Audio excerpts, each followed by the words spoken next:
સમાચાર ગોંડલથી મળી રહ્યા છે, જ્યાં વધુ એક એવી કચેરી જેને બોમ્બથી ઉડાવી દેવાની ધમકી આપવામાં આવી. ગોંડલમાં આરડીઓ કચેરીને બોમ્બથી ઉડાવી દેવાની ધમકી આપવામાં આવી છે. ગોંડલના પ્રાંત અધિકારીની કચેરીને આ ધમકીભર્યો ઈમેલ મળ્યો છે.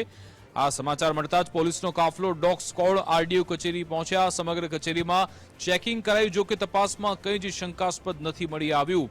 જો કે જે ઈમેલ મળ્યો છે તેમાં કોઈમ્બતુર 1997 ઓપરેશનનો ઉલ્લેખ છે. દક્ષિણ ભારતના ફિલ્મ સ્ટાર અજીત કુમારને પણ નિશાન બનાવવાની ધમકી છે. અન્ય અદાલત અને કલેક્ટર કચેરીને પણ ધમકી મળી.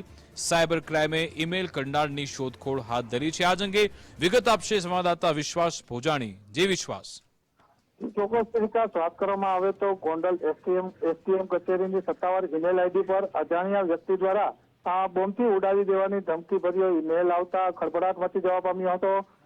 ઈમેલ આઈડીમાં તમિલનાડુમાં મદુરાઈ દરગાહમાં ખલેલ પહોંચાડશો નહીં, નહીતર આરડીઓ ઓફિસ તથા સાઉથ અભિનેતા અજીત કુમારના ચેન્નઈ સ્થિત નિવાસસ્થાન પર સિલિકોન બોમ્બ વડે વિસ્ફોટ કરશું.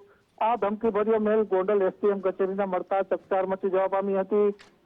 ઘટનાની જાણ પોલીસને કરાતા ગોંડલ બી ડિવિઝન પોલીસ તેમજ રાજકોટ ગ્રામ્ય એસઓજી પોલીસ એસટીએમ કચેરીએ પહોંચી અને સઘન ચેકિંગ જે છે તે હાથ ધરાયું હતું. એસટીએમ કચેરી ખાતે રાજકોટથી સ્પેશિયલ ડોગ સ્ક્વોડની ટીમ પણ બોલાવી અને સમગ્ર કચેરી પરિસરમાં જે છે તે ચેકિંગ હાથ ધરાયું હતું. પોલીસને ચેકિંગ દરમિયાન કોઈ શંકાસ્પદ વસ્તુ નહીં મળતા રાહતનો શ્વાસ છે તે લીધો હતો. જી બિલકુલ આભાર તમામ જાણકારી આપવા બદલ.